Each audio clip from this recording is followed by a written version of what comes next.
Well, welcome to episode number 8, following another district win at Coyote Stadium. I think the final score was Anna 84. Oh, wait.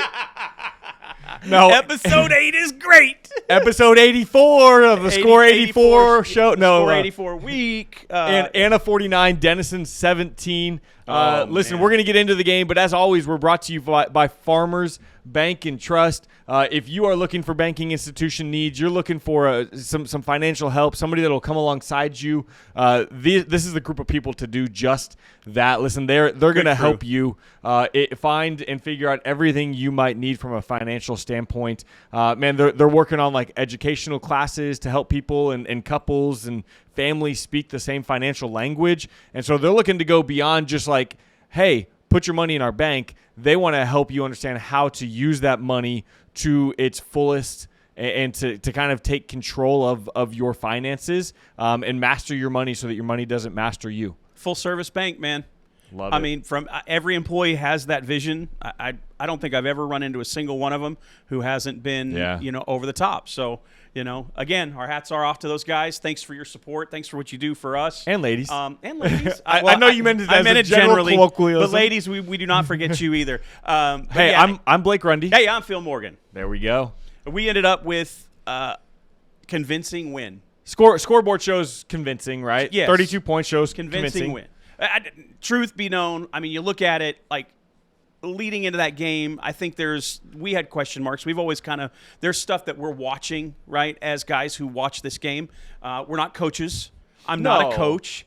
No. I can't cover all the X's and O's with you guys out there, and some of you want to. That's fine. I can chop some of that up. That's fun. We can talk about it to an extent. Yeah, but I'm not a coach, and yet we're going to talk about the things we see because that's part of our job. And so we had some bumps along the way in this game and previous games, and I know those frustrations for fans sit differently than they do for our coaches. As much as we know these frustrations, these coaches know these frustrations, and so they're working on that stuff. And I think for us, we're gonna keep talking about it because that's what we do. We're gonna keep supporting our Coyotes because that's what we do. You mean you and I talk? We talk. Well, we talk a lot. Too much. I know you're all like, hey, can we keep this show under an hour? No, maybe not. No, we used to try to, and we were just like, why? Why keep the encouragement to a minimum when we can keep it to a maximum? I know it's going to come as a shock to you, but I really like long-form podcasts. We're all good here. Especially getting to do it. Listen, if we ever get to where we're doing 6-hour podcasts, now we might, we might need to reel it back in then. But no, like you mentioned, there were a few bumps along the way, even last night. And, I think for us, some of the frustration comes in when we see a team that rolls out 21 straight quickly in the fourth quarter like we saw to kind of explode it out from 28-17 to 49-17 where the game kind of finished, to some of the road bumps and speed bumps we saw before then where it was like our offense was sputtering, our defense was making plays in spurts and then would give up a big run, and then we see a team that just goes on a run and is like, oh yeah, it's in there. It's like the excellence is in there, but it's a matter of finding that excellence each and every snap, each and every play, consistent. Yeah, man. I think that's the drive. Like that's the main point. It's the key. I think some of these guys are starting to feel themselves. Like they're starting to get it. We had some post game interviews. Peyton Miller was one of them, and he talked a little bit about that because there were a couple moments where you saw Peyton's leadership kind of come front and center. I love that passion from him. Man, me too. I look. I'm not. Let's go back a little bit. Let's go back to state championship year. Let's take a ride. Let's take a trip on the way back machine. Here we go. Should we have Josh uncover old footage of us talking about with the helmet behind us from years ago? Oh man, please don't go for that. But anyway, look, taking a trip back, looking at that team, which Peyton was a part of, by the way. Sure. Right. So he got to see this firsthand as a freshman. These guys, there was a group of guys there, right, that had a culture. They'd grown up together. They'd played ball together for a long time. Stone cold killers. Absolute 100% put your foot on the throat of an opponent and never look back. There were finishers, and they didn't tolerate anything but excellence. And when there was anything less than that standard, those guys were right at it. Yes. They were right at it, and they were the first ones to confront it. Now, is there a side of that gets grating and, it starts to, wear on? Yeah, probably. But the reality is that there was such a high level of concern for excellence. Yeah. And zero tolerance for anything else. Yeah. Yeah. Just zero tolerance, man. And I think we're starting to see a couple guys step up and be like, okay, first of all, I got to lead by example. Mm-hmm. I've got to be the guy that's going to find that gear, right? Mm-hmm. That 100% gear every single play.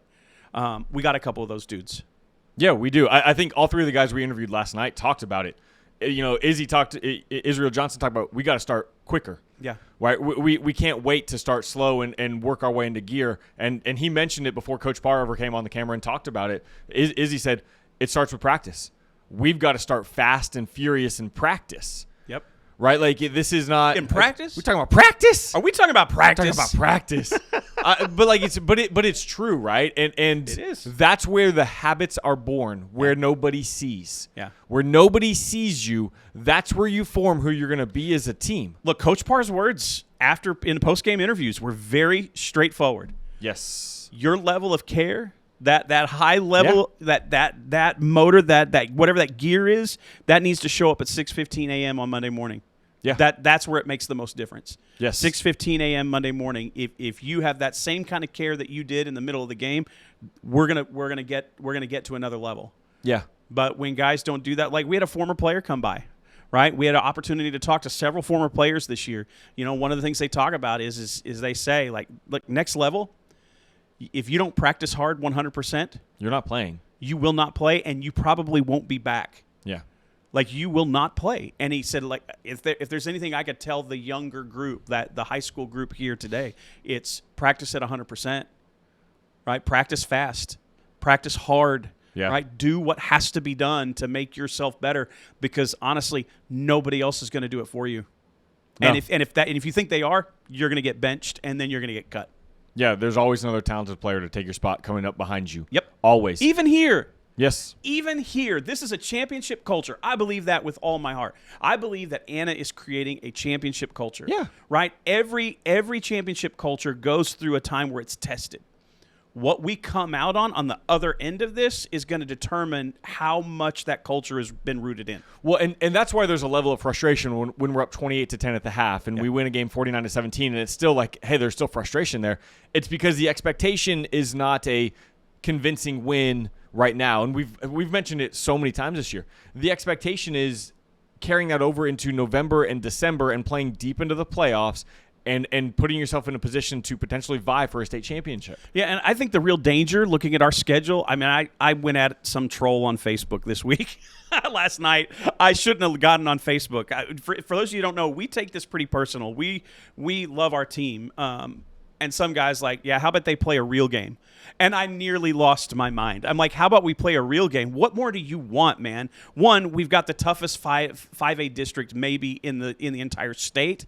I would argue that easily. Like, it's one of the toughest in the state for sure. Definitely the top 3 or 4 without a doubt. Without a doubt, man. I know there's some great ball that happens in the Houston area. 100%. I know all the West Texas people are like, I can hear them yelling right now, right? But reality is we have a very hard district, and our schedule was front loaded. It was front loaded. We ran the gauntlet in the first half of the season. Now we're looking at the back half of our season, and we're looking at games that, look, I'm just going to say it how it is. These teams that we're playing on the back end are getting blown out.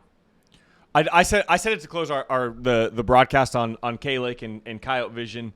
I said it like this. The next 2 weeks, it's not about the opponent. It's about us. Yes. It's not about playing the opponent. It's about playing to our standard, seeking excellence, right? The standard is the best. The best is the standard. And demand it out of each other. And it doesn't matter if we win those games by 50, 60, 70. Like, it doesn't. What the expectation should be that the starters do their job so convincingly that they are done after 3 quarters. Or earlier. Yeah. I mean, look, there's no reason. And this is not to downplay any other school's kids and their hard work and effort. But there is no reason that some of the games we see that our starters might not even have the opportunity to come out in the second half. Now, that's not a great coaching decision, probably, but you get my point. Like, these games should be well in hand if we play the level of ball that we're capable of playing. Right. Well, to your point, our starting offense played one series in the third quarter against Independence, and our D played 2 series, and then they were out. Yeah. I mean, so essentially, yes, it was a halftime, and we're done. And then you get guys 4 minutes, really good quality playing time in games that matter. So Tristan's benefited from it. Yep. Thatcher Kring has benefited from it. Carter Merritt benefited from it. For sure. Right? Like, we see guys benefiting from it. We got a guy that came in this week well, I think he was technically here last week, but, a new receiver who's kind of trying to get his feet underneath him. Spinks is trying to figure out, get a lay of the land, right?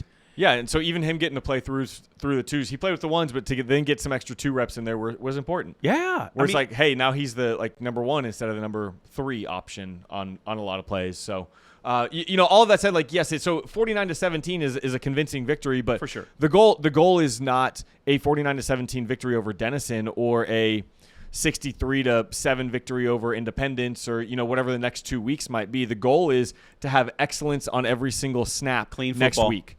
And for the next 2 weeks. And that should, like, to the players and the team watching this, that's your challenge, right? Is to be excellent every snap of the ball, to play with focus, intensity, drive, and passion every snap of the ball, and to not let that waver. Every time you step on the field between the white lines, be excellent. And every time you're on the sidelines, be excellent. Yep. Be engaged in the game.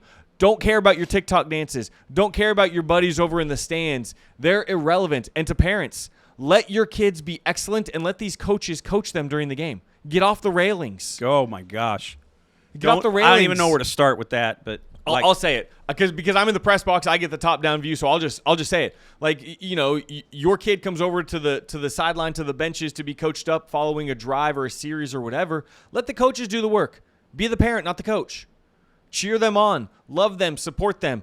We have an awesome coaching staff that will coach them up. Let them do that. I'm not going to try and coach these boys. I'm just going to encourage them because I can't do anywhere near a good job as what our coaches could do. They have forgotten more about football than I know about football. Right? Like, that Coach Rigg, for sure, man. They are smart. Right? And so the challenge the next 2 weeks is excellence. It is play our football. Yeah. It's irrelevant who is across from you. Play our football. When you go into the playoffs, play our football. That's the message to me, right? Like, we're going to be the number 3 seed. Like, we know that. We're locked in there. We'll play the 2 seed from that Argyle district in the first round. We'll probably play a team out of Abilene in round 2 if we get past round 1, and then we'll see whoever is the number 2 seed, Walnut Grove or Melissa. It's gonna be fun if we get there. Yeah, but we have to play excellent to get there. I mean, look, it's that age. The adage is it applies, right? We're in control of the destiny here. Yeah. I really believe that about this team. I know you do. This team is talented enough to go deep. And it's because of the weapons. Like, there's enough weaponry there, right? And there's enough skill. There's enough coaching. There's enough of everything. I think it's going to come from here. But they are you strong enough here? Yeah, are you strong enough here? So lots to talk about. We had so with the convincing win, we got a lot to talk about. So I think maybe we should start with some offense. What do you think? Let's do it. At Farmers Bank and Trust, we offer banking solutions to help you through any season of life. From no-fee checking to our mobile app for easy on-the-go banking. From instant issue, tap-to-pay debit cards to Click Switch, used to quickly, securely transition automated payments and direct deposits from one account to another. And much more. For your family, for your business, come home to Farmers Bank and Trust.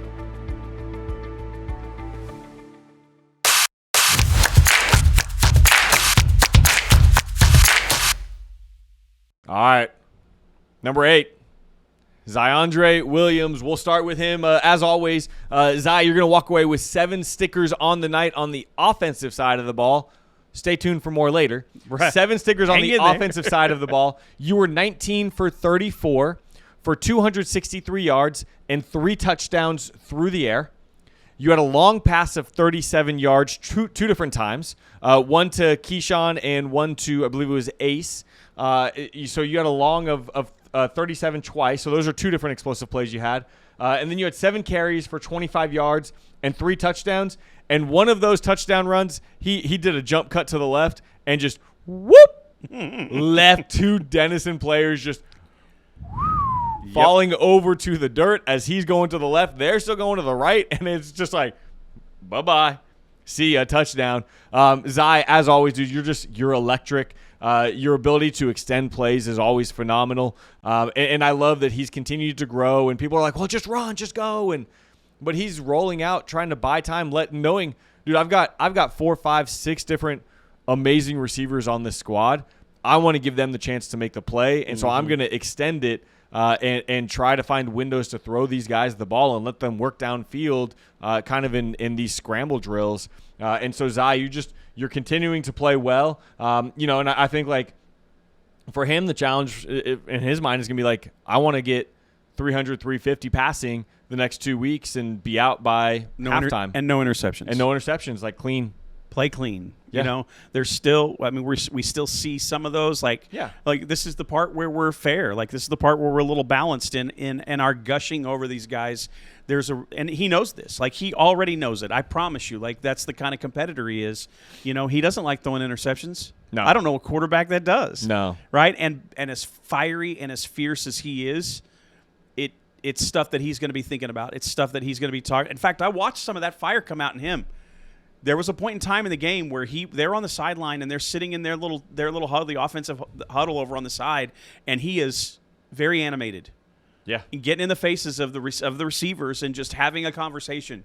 Yeah, an animated conversation. We've got to be on the same page with routes. Let's get it together. Like let's help each other. Let's succeed. Let's go. Do your job. Do what's in front of you. Don't worry about anything else. That's the unheard paraphrase of what we can probably expect that our quarterback, one of our leaders, was telling those guys. Yeah. Pick your head up. Yeah, and so he's hard on them in that moment, but at the same time, one of the things I love about Zai is in those other moments where it's like clear. Cormon had a couple of drops on the night, and he goes up to Mon and just slaps on the helmet. It's okay, bud. Yep. I'm still going to throw you the ball. Just get the next one. Yep. Move on from it. And so like you kind of need both of those aspects in good leaders. You got to be willing to hold people and like hold the line and hold them accountable, and then you got to be willing to be like lifting them up and be like, it's okay, that's all right, we can move on from that one, and then encouraging them when they do something great. And I see some of that in Zai, and so like Zai, I want to call that out in you and like continue to call that up, continue to work on that part of your game, because that's part of what the next level is looking for real. I think that's yeah. It doesn't get any better than that. Let's talk about number 4, Braden Spinks. We mentioned him just a minute ago. Let's jump in. So you're going to get a sticker here, and this might be our very first sticker to Spinks.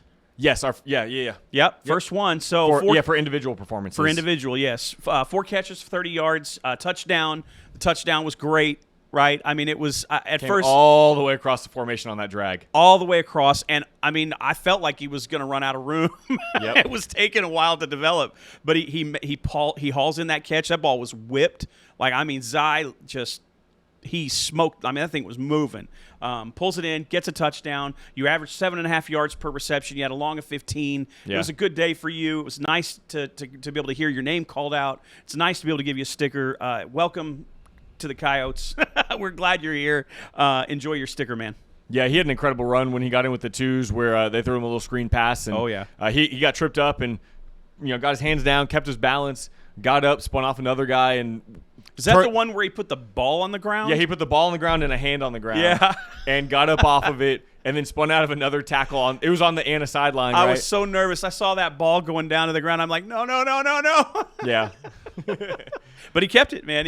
Great scramble. Like that's the athleticism that has him excited. Our next guy, number 6. Come on. He at this point he needs no introduction. No, he does not. And he's only continuing to get better. And so like we're coming to the back end of our season now, and number 6, Keyshawn Miles has shown that he is a real threat, and he's somebody that people don't want to let beat them anymore, right? He and Michael Kennedy are forming a really dangerous outside the hashes, outside the numbers combination, where it's just like both of them and either of them can take the top off the defense in an instant.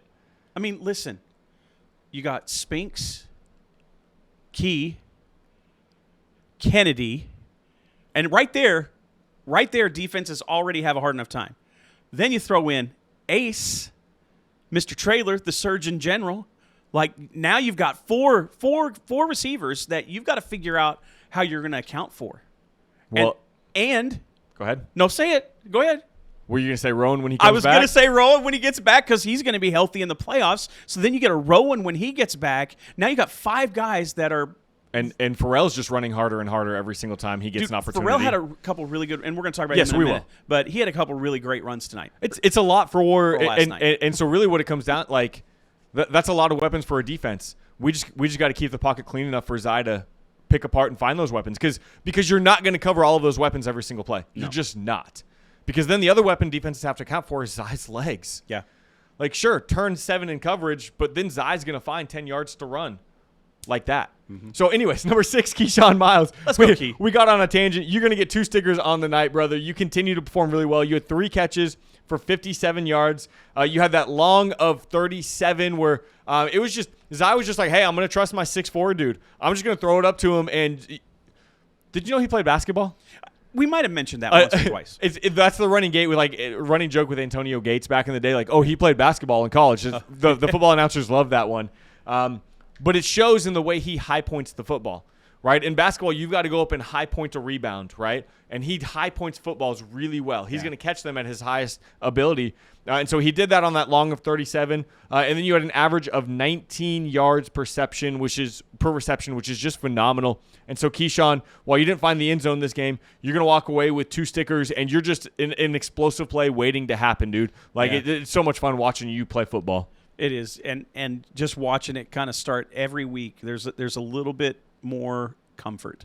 Yeah. Right? I see that out of a couple guys.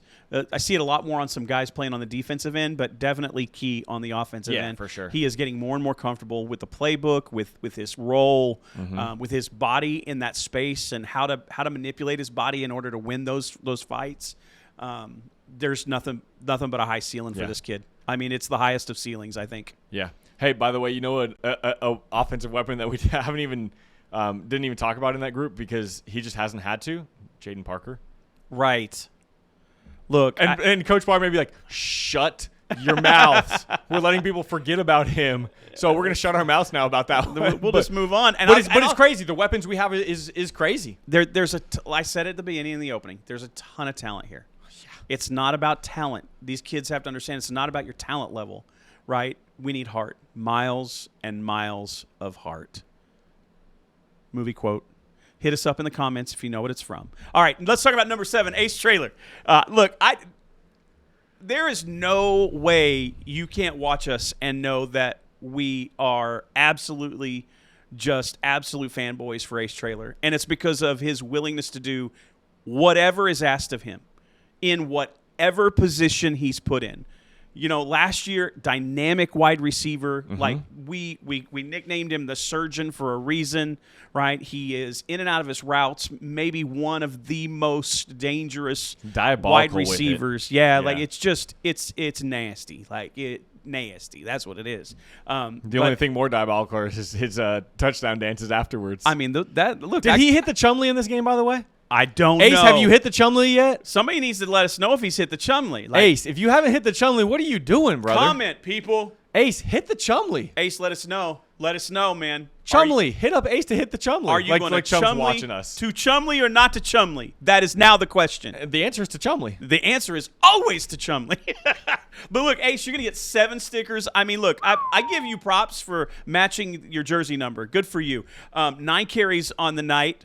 This is on the ground, 61 yards, an average of 6.8 yards per carry. Yep. Not bad, kid. Yep. 6.8 yards per carry. Yep. You had a long of 33. You had 8 receptions on top of this for 129 yards and 2 touchdowns. Yep. You found celebration-worthy moments, my man, where you could have Chumleyed twice. Could have hit the Chumley twice, but did he? I don't know. I don't think he did. Somebody needs to comment. I don't think he did either. You had a long of 37 in terms of receptions. You had an average of just over 16 yards per reception. That's just crazy, man. Like crazy numbers. 7 stickers. It's the Surgeon General warning, right? It is being broadcast loud. It is being printed everywhere. If Ace Trailer's on the field, you better give an account of him, or else he's going to slice you up. Yep. No, 100% he's going to. And he's going to do everything. And that's not to mention, when we talked about it in his post-game interview, that's not to mention all of the times that he picks up blitzes in the backfield instead of running out of the route. Or he waits to see if he needs to pick up a blitz and then leaks out of the backfield for a pressure release valve. I don't think it's wrong for me to say, but as a wide receiver / running back, just athlete, he's one of our better pass protection guys. Like he can block. He can block well. He gets nasty with it. And this is not hyperbole, y'all. I don't remember a single time where Ace has stepped up in pass protection where he got blown through. Like, I really don't. And I tend to watch those things during the game. Yeah. Right? Like, the big play down the field will be there. Everybody wants to follow the ball. But I'm like, let me watch the offensive line. Let me see what's developing. Or let me watch, the linebackers and how they're rolling their coverage. And, I'm a little bit of a sicko like that. Not as much of a sicko as some of our coaches and what they will stare at, obviously. Sure. But dude, Ace is nasty with his blocking ability. He's a dude that, like, he's a senior. I'm gonna be sad to lose him. But whatever college program gets him next year is gonna get an absolute gem. Yeah. Right. Like I remember playing NCAA football and you'd go and you'd recruit and you'd like do the scouting and you'd unlock a gem. That's what Ace Trailer is. Like everybody, you thought you were recruiting a 68 overall and all of a sudden he popped up as a gem and he's an 80 overall as a freshman. Like that's Ace Trailer. Yeah. Dude is just a football player, and someone's going to get a gem. Somebody's going to get it. I mean, look, that and his support system around him is top notch. Oh my goodness, his parents, his grandparent, like top notch. Come on, like, and look, that's when you recruit a kid, you're recruiting more than the kid, right? And that's over and over. Parents, we probably can't say this enough. Be as recruitable as you want your kid to be. Yes, scouts will watch the parents. They're paying attention to parents because they're deciding, do we want that in our program? Yes. And you've got to know that. Your behavior on or in the stands or on a sideline can affect your kid. Bottom line. And you know what? You don't have to trust me.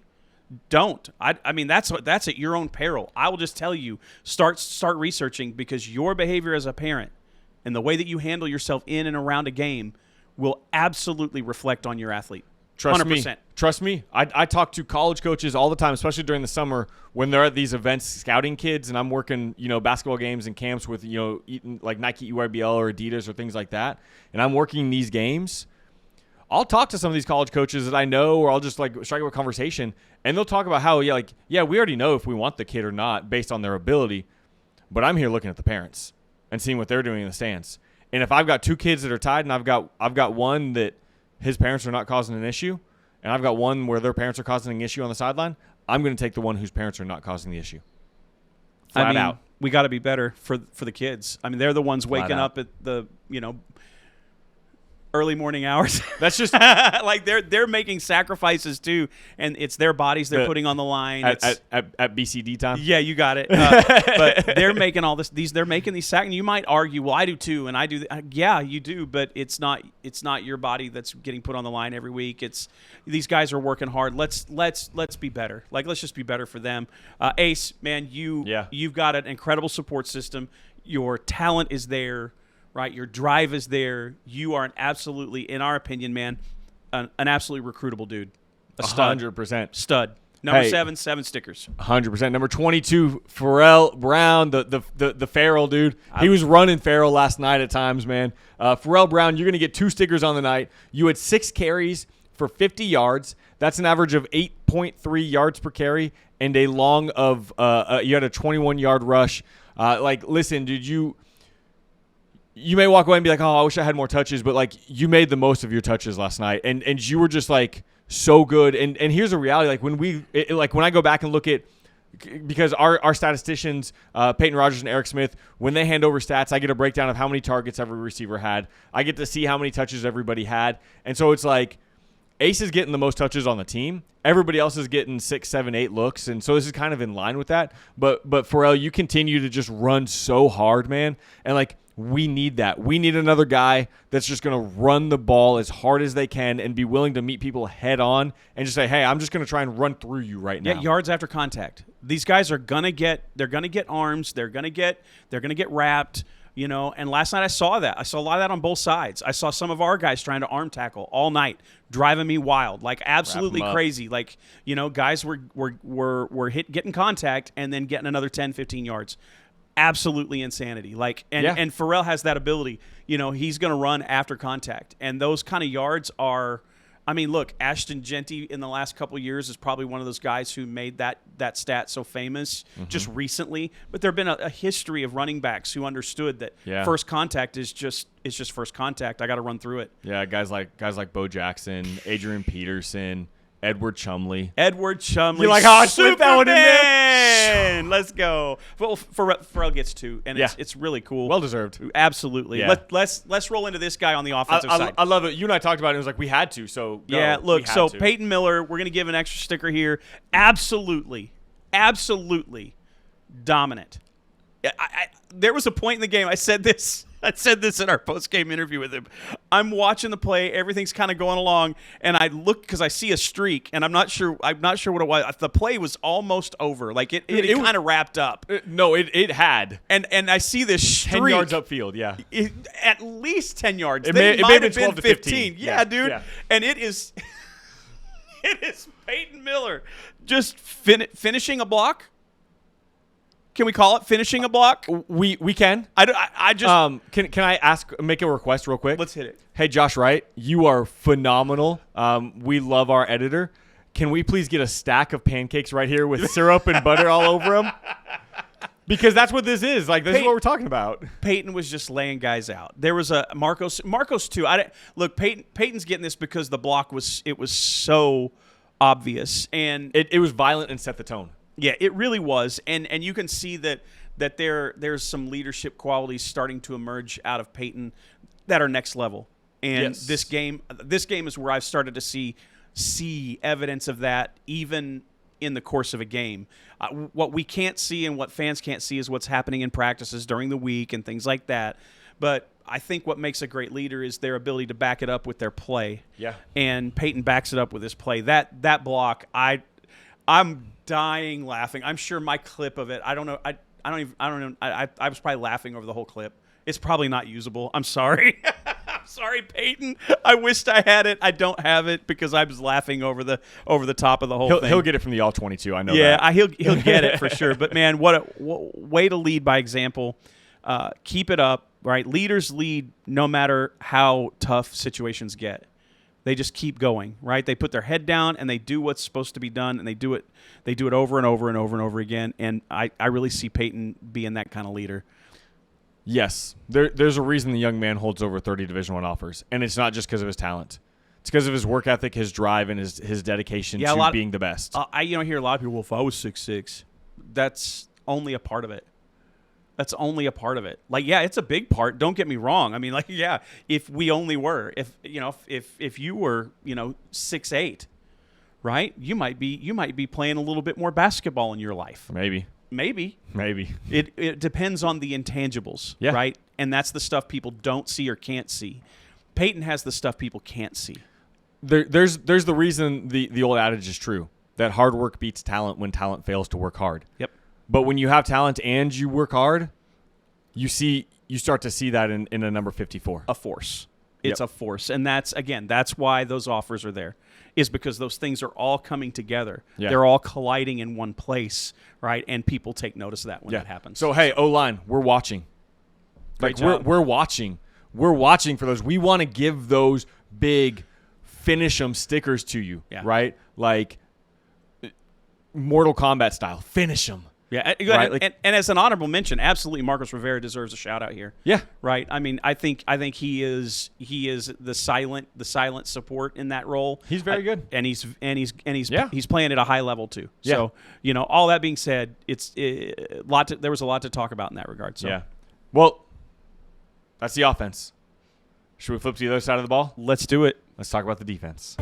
At Farmers Bank and Trust, we offer banking solutions to help you through any season of life, from no-fee checking to our mobile app for easy on-the-go banking. From instant issue, tap-to-pay debit cards, to Click Switch, used to quickly, securely transition automated payments and direct deposits from one account to another, and much more. For your family, for your business, come home to Farmers Bank and Trust.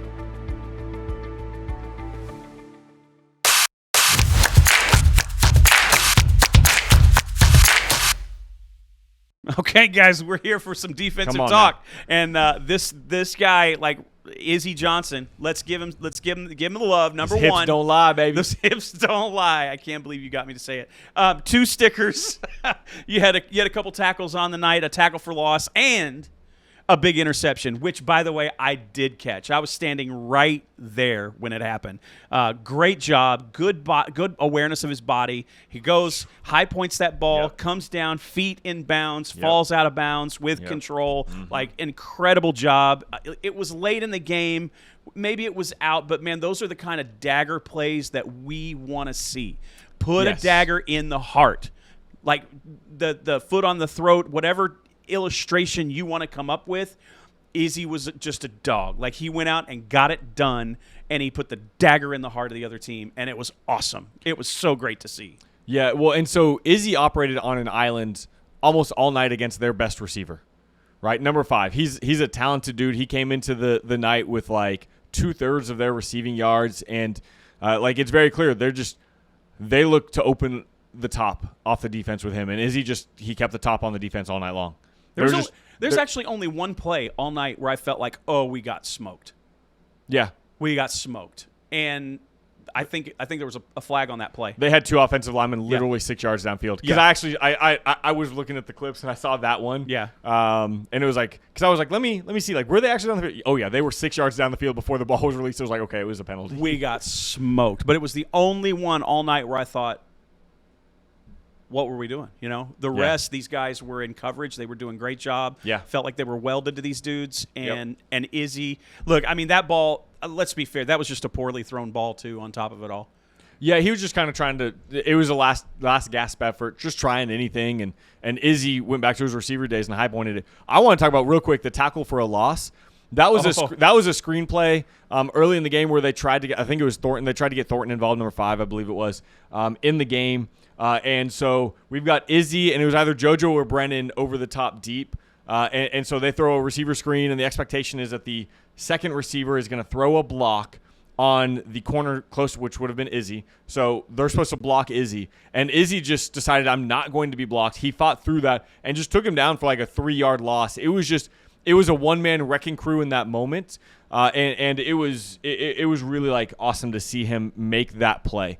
And so knowing that he can turn his hips and run with the receiver, and he's willing to come downfield and make that tackle, Izzy, that's special stuff. Yeah, for sure. Hey, this next guy, I'm going to talk about it. There's a lot that we're going to talk about around this play. So happy for this guy. And we got some more later, but we're going to talk about number 2, Corday Young. Ooh, boy. Tumbling down the sideline. Hey, number 2, you're going to walk away with 3 stickers, brother. You had a tackle on the night, but obviously your big contribution, you had the interception that you then returned 73 yards for a touchdown. You were not going to be denied. How many times did he get hit in the red zone running that? I mean, I think he got There were a couple of times. Like 3 times trying to get into the end zone. And he trucked a dude to get into the end zone. He just, when he got that close, he was like, I'm not going down. Like, we talk about how big Corday was, and you saw that, but people also don't realize how, like, agile and mobile Corday is. Yeah. And he kind of showed some of that top end speed, and that's you can see it on the video. He makes the interception, and then you can watch his body turn into receiver mode. And he turns to go upfield, and you can see, like, big boys don't get an angle when they turn. Right? They don't beat people down the sideline. But Corday like gets a little bit of an angle on there as he turns to go up the sideline, and he just strides it out, man. I wish we had the catapult for that Titan? play. Didn't they switch to Titan? I don't know. Either way, but I know the data. Let's get the data. I wish we had the top end, data for that one. Right. And, dude, that'd be awesome to see on that young man. But there's a lot that, and you were like, you're fired up to talk about it. There's a lot that went into making that play happen. This play happened because the defense. And look, I know they're on the field when this happens, obviously, but it happens because the defense has this swarming mentality, right? First, we get a couple guys like Cash Williams gets in there and starts disrupting, right? Jaden Parker gets in there and starts disrupting. Caden Banks, and those 3 guys never stopped. they just kept pursuing. The first two, Caden and Cash come running in, maybe have a weird angle because they feel like he's going to keep coming or whatever. I don't know what happened, but they kind of over pursued a little bit to the left side of the quarterback. Spun back towards the middle. And then quarterback kind of moved back. He held up his progress, but then he didn't realize coming up behind him was Jaden Parker. So he spun back to the outside. So Jaden gets an arm on him, right? Because Jaden slightly takes a weird angle, right? It was all these weird angles just slightly out of place, but you didn't let that keep you down, and you kept pursuing as a group. Yeah. It was, I mean, that would be the scariest group of men chasing you could ever see. Dude, Caden, Cash, and Jaden all chasing you? Ultimately, Cash is the one that wraps up the quarterback.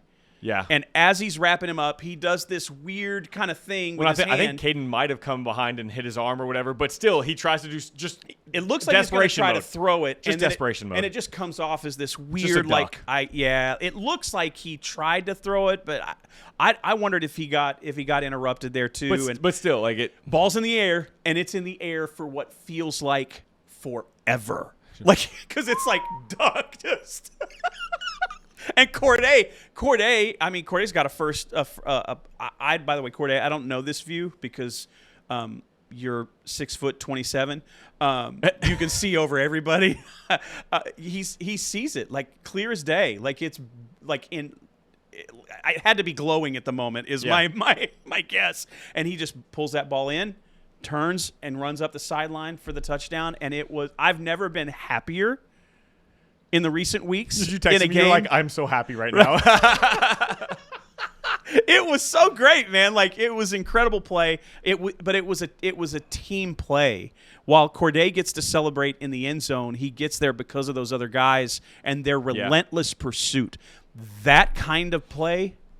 That's the kind of play that gets you deep in the playoffs and maybe one day playing for a championship. And hopefully the clip you got of that has run over a couple of times and people have gotten to just watch it as you so. I slowed it down. I put it in slow-mo. I'm sorry, Josh. I know you don't like slow-mo. I don't care. We own the show. Put it in slow-mo 3 times, 12 times. I don't care. He also has a final editing call. I know. And he can always just hit 2x on it and take it back to normal mode. Don't do it, Josh. Don't do it. But hopefully you guys got to watch it a couple of times. Poetry in motion. That was an awesome play. Hey, the next guy we're going to talk about, we may have talked about him, but the Surgeon General was like, it's not enough on the offensive side of the ball. Nope. Let's incorporate some defensive stats. And so Ace comes in there on a clear passing down, and he does a really good job of contorting his body. He runs up on the receiver as the pass is being thrown to him and is able to contort his body around him without making contact, knocks that ball down, and then there's contact through the back. And so Denison sideline was yelling for a flag, and you'd expect, right? I think our sideline would probably do the same thing on that. But the replay showed Ace just was able to get around him, knock that ball down, and play that DB situation. So that's when we talk about like Ace is just a winning football player. Yep. It's because he's like, oh, dude, I'll come on the defensive side of the ball. I don't care. I'll play DB, and I will get a pass breakup. And so, Ace, you're going to get a sticker on the defensive side of the ball as well. Great job. Zai's on the defensive side of the ball with another sticker. Look, and this is a cool play. We talked about Corday's interception for touchdown. This is one of the reasons why he got there. Yep. Zai shows up on the defensive side of the ball, and he goes out in front of Corday, runs alongside with him. A couple guys did it, actually. Yes. The selflessness. We're going to get to the other guy. We'll get to the others. But I'm going to deal with Zai right here. It's so cool. Turns into a lead blocker. That's my quarterback, man. That's my quarterback. 2 blocks on that play, too. He absolutely turned beast mode on that. Goes down, helps plow the field for him, right? Make a way, the soil. just knocking them back, baby, and really help make Corday's run a touchdown. So that's another sticker, Zai. Incredible, incredible. So here's what I'll say again, young men, we're watching for these plays. Yeah, man. These are sticker plays. These are championship plays. Yep. Right? This is championship mentality. Zai, I was so stoked. Like, I was stoked for Corday, but I was so excited. I saw Zai turn and just sprint. I wanted to say something. He just sprinted to get back in front of Corday. And usually you're like, I don't want my quarterback being a lead blocker, but I was just like, that's a championship mentality. It is. And so when you guys watch the film, watch that play. That was a championship mentality play by everybody on that field on that one. Hey, the next guy, Dude, he was talking a little trash last night. Aiden Palmer was hitting some dudes and letting them know. Yeah. There might be no love lost between Denison and Anna, and we might have a little bit to play in that one. We might have contributed a little bit. We're willing to needle it a little bit, but score 84 week. Score 84 week, and it will always be such.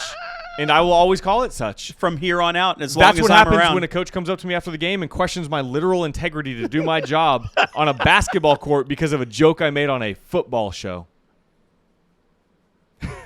So number 10, Aiden Palmer. You're going to walk away with a sticker on the evening. You had 4 tackles, and then you had a pass breakup, which is what your sticker is going to be for. But yes, sir. Those 4 tackles, dude, you were laying some dudes out. You were looking to hit hard, and he got some more playing time. Brendan Williams was on and off the field a little bit more, and so Aiden Palmer took advantage of that. You got 4 tackles on the evening, dude, and I remember when he sat here, right here, did a phenomenal job, and we were like, dude, you might have a future here, but we don't want you on our show anymore. No. Because we want you to healthy. Watch him on the field. Yeah, we want you healthy. We let him come on the show because he was injured, and we were like, dude, you're gonna be good at this. Which goes back to the championship mindset in him. Yeah, nothing has kept this kid down. He had a lot of reason to be defeated. He had a lot of reasons to just get beat up and crawl into a little hole and feel sorry for himself. And he fought that. I'm not going to say he never felt that. I'm just going to say he fought it. And he got back, and he's healthy, and he's contributing to this team and its success. It's one of the reasons I deeply, deeply love, care for, and appreciate what he's done. Yeah. It's just it's so awesome, man. Aiden, you deserve the sticker, buddy. Okay, number 11.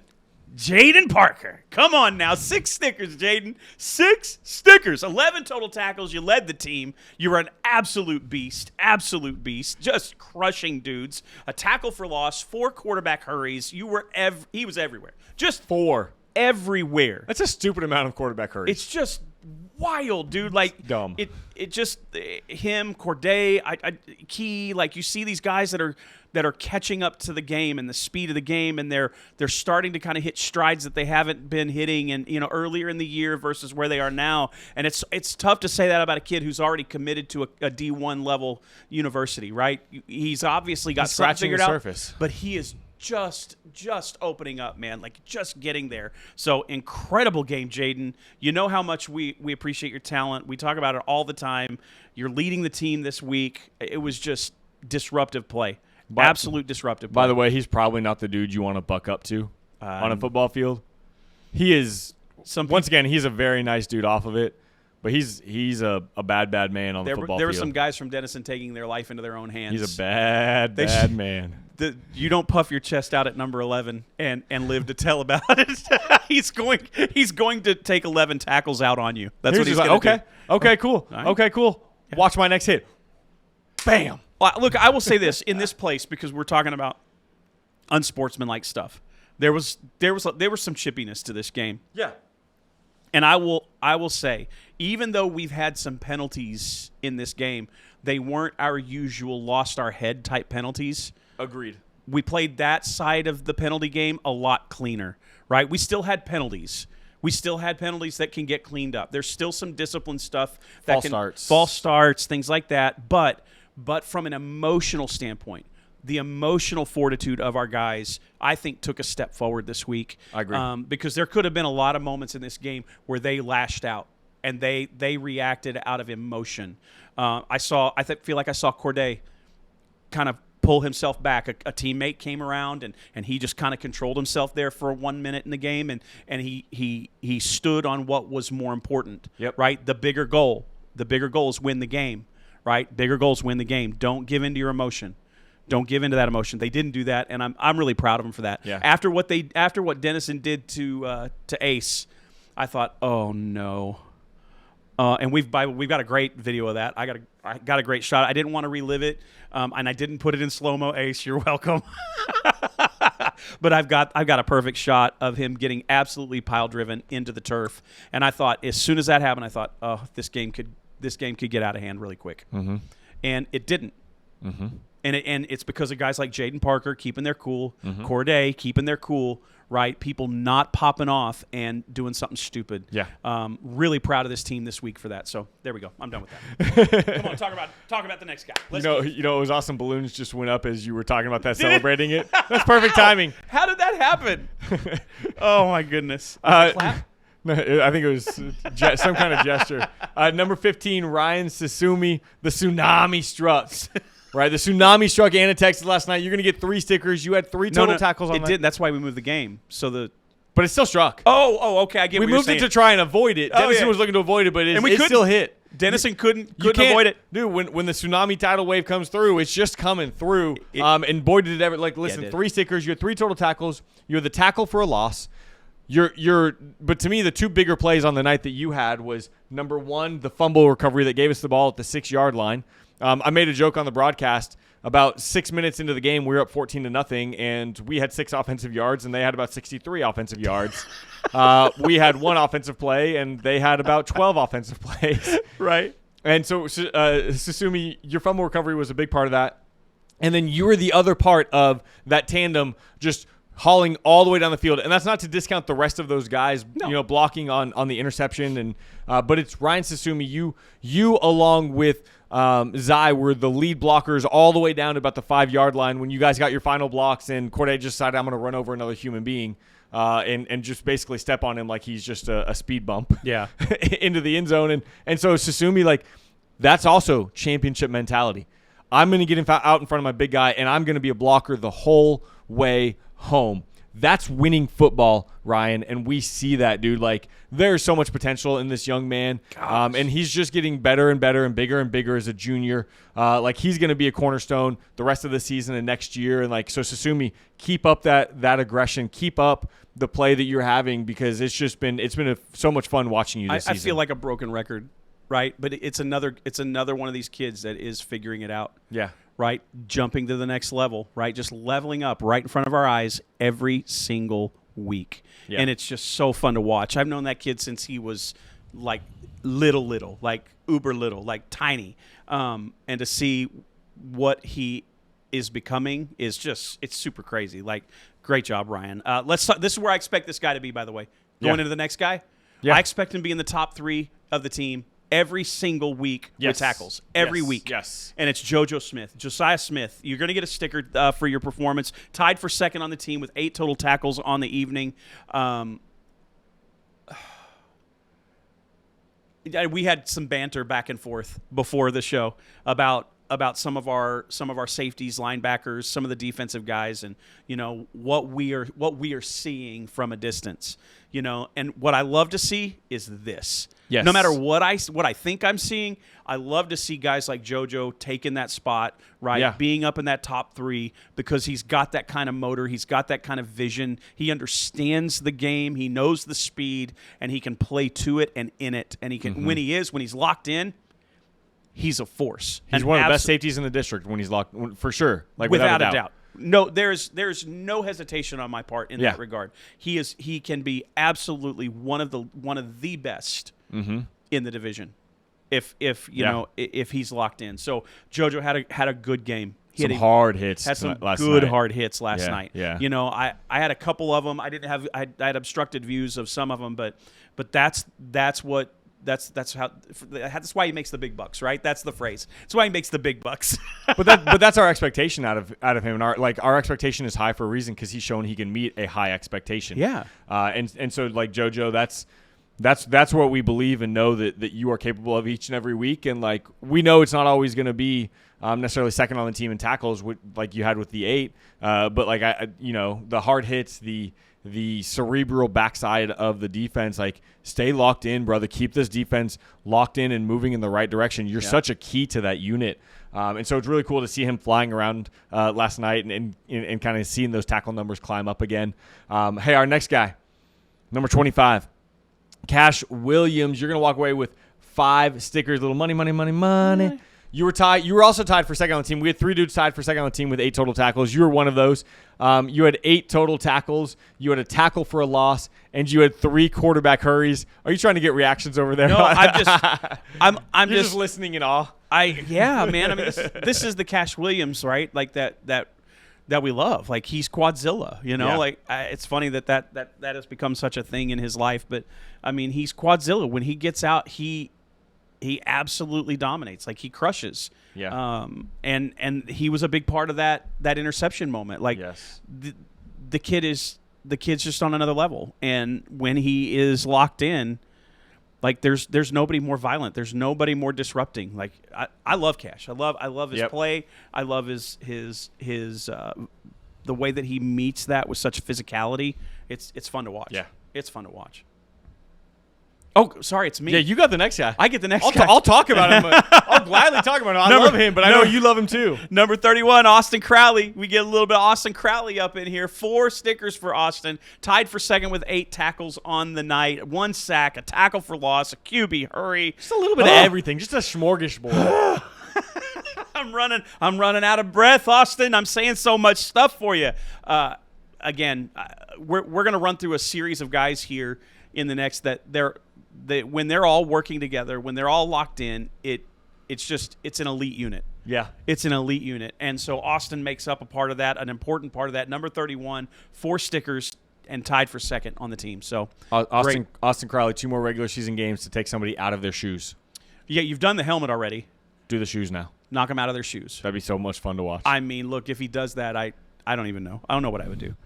Austin, take off my shoes on the sideline? Maybe. Walk out. Here, kid. You can have my shoes. Don't hit me. Here are my shoes. Please don't hit me. Austin Crowley's another one of those dudes that was injured to start the season, was dealing with a little hamstring thing, and you can tell that he's finally feeling right. Yeah. He's finally feeling like himself again, back in the flow of it, and no hitch in that giddy up. He's such an important part of that. Another guy, like young guy, that we're excited to see him growing. Number 33, Bassett Addison. You're going to walk away with 2 stickers on the night, brother. You had 4 total tackles, but you're getting your 2 stickers for the 2 tackles for the loss. And the big one in my mind was that jet sweep where they've got Mandrell in at quarterback. It's 4th and like 5 on the plus side of the field for them, the plus side of the 50. And they bring DeHorny, number 23, their running back, in motion for a jet sweep. They hand it off to him, and Bassett, you just pop. You just met him right away in the backfield. You read the play. You saw him coming in motion, and that's got to be like the training and the film session. So shout out Coach Severe. Shout out our defensive coaching staff for helping like drill these guys on when this happens, this is probably going to happen. Mm-hmm. And Bassett, you read that so well. You trusted your training, and your will was greater than DeHorny's on that one, and you just said, I'm going to get this 4th down stop, put our offense on the field, and ultimately that stop allowed our offense to go score that put the game out of reach for good. Yeah. And so that was a big play in the game. Bassett, dude, we see you just performing and getting better. Just get with Lashem, and you guys go live in the lunchroom and just eat. Shem, you look skinny. Lashem, you thought you were going to survive? Eat something. Just messing around. Look, great job, Bassett. Let's talk about number 42, Mr. Bardroff, Bryson. Yes. Look, 3 total tackles on the night, a QB hurry. Yes. He's out doing what he does. I mean, look, over and over and over again, this kid is becoming a physical force. You're going to get a sticker for the QB hurry, but you are contributing every single week, right? And that's what you've got, a list of guys that are contributing every week, and Bryson's always among them. Number 42 is a number we're always calling out. Just every game hard. I hear it at home, number 42, Bardroff on the tackle, right? It's clear. He's always around, right? It's so great. It's so great. So, Bryson, you get a sticker, my man. Number 55, Quan Young, just stealing people's lunches out there. Just taking up all of the gaps in the middle of that line. You had 4 total tackles and 2 tackles for a loss. Those 2 tackles for a loss were such a disruption, man. Like when you just break through that line and break through those gaps and like it's such a disruptive moment. And there were plenty of other plays where it's a run and you're causing pressure into the backfield of that run, and they're having to bounce it around and giving your other guys time. And so, like, you're going to get 2 stickers for those 2 tackles for a loss, but you're also a disruptor in a lot of other ways, even when it doesn't show up on the stat sheet. And so, like, Quan, dude, keep balling out, brother. Like, just continue to stuff the middle of the line. Be that dude on the interior that's going to require 2 or 3 dudes to block you, because it frees up everybody else to just go and attack. Man. Just, it's so much fun to watch him work. Silent killer, Quan Young. Man, for real. But number 90's next. Caden Soul Snatcher Banks. We're running into Halloween, and I think Soul Snatcher is appropriate because that quarterback, he would see Caden come into the backfield and instantly run away. Run away. I don't want to have any part of that. The Soul Snatcher is coming for my soul. I'm out. Bye-bye. 2 times you got in that backfield disrupting the play. You had 2 total tackles, a tackle for loss. You're a part of that group that was involved in the interception. Overall, man, that's the kind of stuff that we've come to expect out of you. And really, we expect every game. I expect to say number 90's name every single stat show. Every one, because that's the level of play. That's the level of determination. It's that next level kind of competitiveness that he brings that I know it's going to happen every week. Yeah. Every week. So 3 stickers if you're counting at home. Right? 3 of them. So, Caden, congratulations, man. Great performance. There you go. Hey, I'm going to deal with these last 2 guys kind of all in one. Does that work? Perfect. They're going to get a sticker for the same thing, but we'll flash their stuff up there. Number 93, Gavin Bond. You're going to get a sticker. You had a QB hurry on the night. He's a guy that, Gavin, you're a dude that the coaching staff just speaks so highly of, both in front of the team and in private. And it's very clear why. You are willing to just do all the dirty work, man. You're not going to be loud. You're not going to be boisterous. You're not going to be about yourself. You're just going to do your job. And so, Gavin Bond, you're going to get a sticker for a QB hurry. And then another dude in that same vein, kind of that similar mindset, number 99, Draylon McMahon. Dude, Dre, I think this is the 3rd week in a row where we're mentioning you for a QB hurry. Like, you're just continuously getting pressure in key moments in the game. And it's so much fun to watch. And so, Gavin Bond and Draylon McMahon, you guys are both going to get a sticker. Both guys that just are for the team and just want the best and the success. They don't care about the spotlight and the fame. They want the W. They want the victory. And so it's really cool that we get to shout Gavin and Draylon out to kind of close out our defensive section. That's it, though. It's a lot. It's a lot of defense. But we're not done. We are not. We're going to roll into special teams next. Let's do it. At Farmers Bank and Trust, we offer banking solutions to help you through any season of life. From no-fee checking to our mobile app for easy on-the-go banking. From instant issue, tap-to-pay debit cards to Click Switch, used to quickly, securely transition automated payments and direct deposits from one account to another. And much more. For your family, for your business, come home to Farmers Bank and Trust.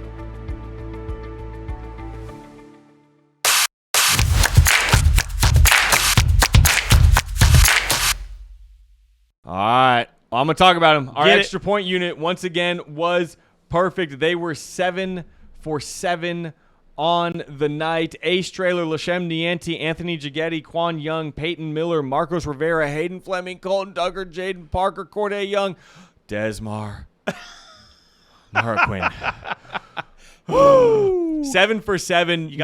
Never any doubts that any of them were going to potentially miss. They've really become a well-oiled machine. We had a couple of hiccups earlier in the season where it was kind of sidewinder over or bad snap, and I feel like the last few weeks it's just been good snaps, good holds, good blocking, perfect execution, right down the middle. It's been really cool to see this unit kind of gel because this is the phase of the game that people don't notice until you miss one. And then everybody talks about, well, what happened there? You don't notice till you do. Yep. And when you do, it's not good. So we're going to shout it out. You guys were perfect. 7 for 7 on extra points. Great job. And when that team functions, it gives number 82, Des Marquin, the opportunity to do what he does best. Yep. Whether that's in an extra point, right? Whether it's a field goal Yeah. or it's on a kickoff. Yep. Right? We call him the touchback merchant for a reason. Yes. Kid's got a leg. He boots it. 73-yard kickoff. I think confirm it. Did he kick one through the uprights on a kickoff last night? I think his 66-yarder went through the uprights. I was on the other end, but I thought it went through the uprights. So I'm going to say it. Yes, he kicked one through the uprights. I'm willing to give it to him. The 73-yarder was not the one through the uprights, but the 66 was. Yeah. It's crazy. He just had multiples of them out the back of the end zone. I mean, no big deal. 73 yards, 66 yards. I don't know there's anything that I can propel that far under my own power that far. Maybe a baseball. If you got your arm kind of loose a little bit, maybe kind of reach back to the days. Yeah, I could probably get a but baseball. But still, it's a lot different than kicking a football. Yeah, 66. dude. What Des does week in and week out is pretty good. That unit comes together to help him do that. It's a lot of fun to watch. You get a sticker on for that as well. Des. Yeah. So. Yeah, and his 2 kicks, by the way, so not everything was a touchback, but your 2 kicks that weren't were enough hang time to allow our units to pin them inside the 15-yard line. And so speaking of that, I say that because it leads into this next group of 5 that I'm going to read off. And once again, guys, we pay attention to championship winning football plays. Yep. They don't go unnoticed, right? And part of that is Coach Barr and Coach Rigg and Coach Severe and Coach Rod and these other guys drilling it into us. Hey, we want you guys to pay attention to these plays. And we're like, okay, we'll pay attention. So number 19, Izzy Armijo. Let's go, Izzy. Number 22, Pharrell Brown. Yes. Number 20, Cam Warbington. Come on, Cam. Number 15, Ryan Sasumi. Number 30, Brendan Williams. You guys are all going to get a sticker for the special team side of things because you all participated in kickoff tackles on 2 different plays that pinned them inside their own 15-yard line. The first one was at the 13-yard line when they decided to return it, and that was the Ryan Sasumi, Brendan Williams combination that pinned them at the 13. That was a bad decision. It was. And then later in the game, they also made that decision again, and Izzy Armijo, Pharrell Brown, and Cam Warbington. Is this hard? Apparently. I mean, because I think if it were me and I knew the history of this team, I think I would be doing this at every kickoff. And so Izzy, Pharrell Brown, and Cam got him down at the 10. So yes, I agree, but I also don't blame them. At that point, they were just trying anything and everything. Yeah. Like Denison truly threw the kitchen sink. The amount of trick plays and stuff like that they tried, and I don't blame them for it. But you 5 gentlemen are going to walk away with a sticker on your night for your special teams hustle. It doesn't go unnoticed. Those are championship level plays. Yeah. And it was awesome to watch you guys do that last night. Yeah, and so speaking of throwing the kitchen sink to try to get some points on the board, let's talk about Ryan here. Ryan Sasumi, number 15, again, another sticker for the kid. Yep. Heads up tackle on the fake punt by Denison. 4th down early in the game. It just reeked of desperation early. As soon as they set that punt up, it didn't look like it was going to be a punt. Nothing about it looked like it was going to be a punt. Right. Ryan knew it. Sniffed it out, made a huge tackle, heads-up tackle, right, to save that moment. A turnover. Yeah. We get the ball in great position. Really good heads-up play. Yeah. Way to be aware. And I think it was on number 7, Mandrell, who, by the way, is like 6'4", 240.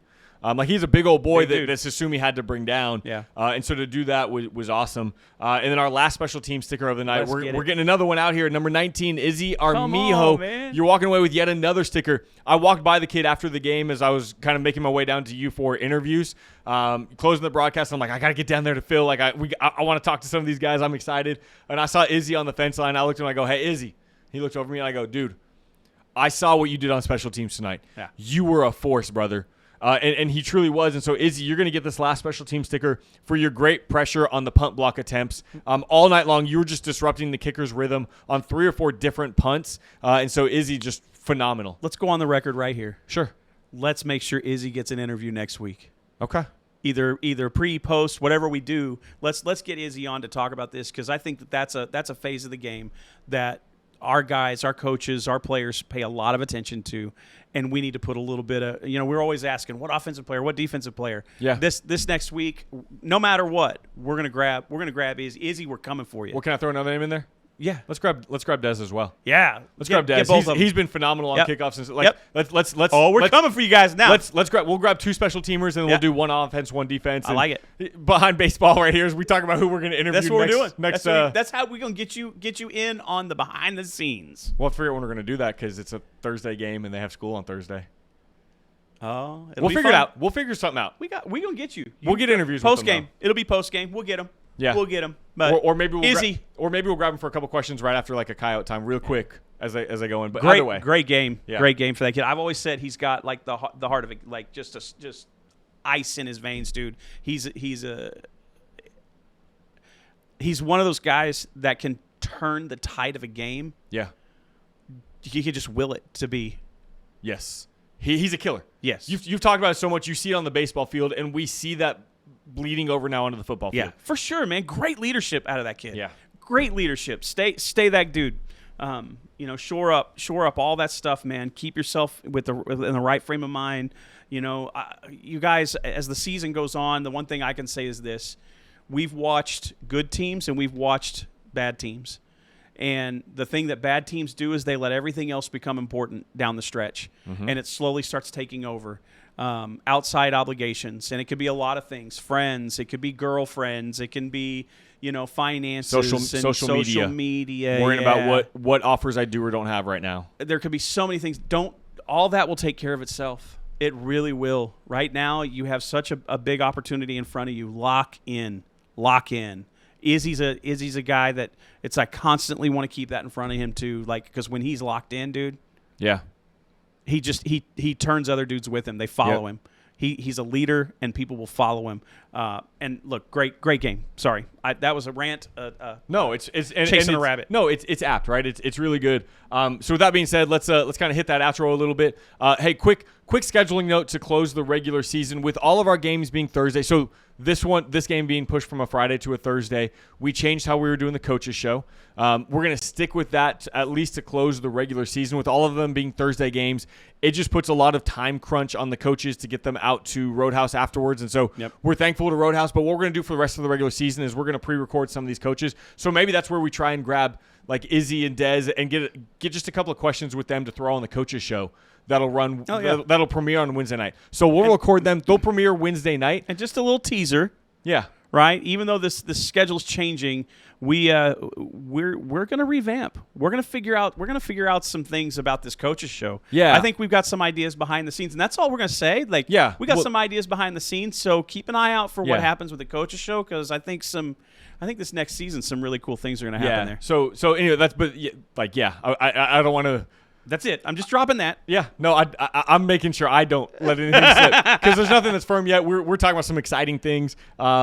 But yeah, so that's going to be the next couple of weeks for the coaches show for sure. And, we just may get into that rhythm with the playoffs and like, hey, we want to give these coaches extra time in the evenings. They work long days anyways. So we are thankful. So that's going to be the schedule change with the coaches show. But this next Thursday, Thursday, not Friday night, Thursday for the next 2 weeks to end the regular season, we're going to be down at the Star, the Ford Center in Frisco. All right, so it's a 7 o'clock kickoff, right? Yep. So I imagine gates will open about 6 o'clock to start letting you guys in there. There's plenty of good restaurants to hit up in Anna before you go down. There's some good restaurants down there. I know Babe's is down there. That sounds wonderful. Some of their fried chicken if you just want to get stuffed at Babe's. But come ready, man, to this game. Let's support our boys. Right, we've got 2 regular season games left, and then the grind of the playoffs starts. Let's let these boys know we're behind them. Our last away game of the season, so let's make it a strong showing. Man, the Ford Center is always kind of cool. It's fun to go play at the Star. So that's going to be this Thursday, obviously, and then we'll be back home. Last game of the regular season. Yep, back home. So that's it.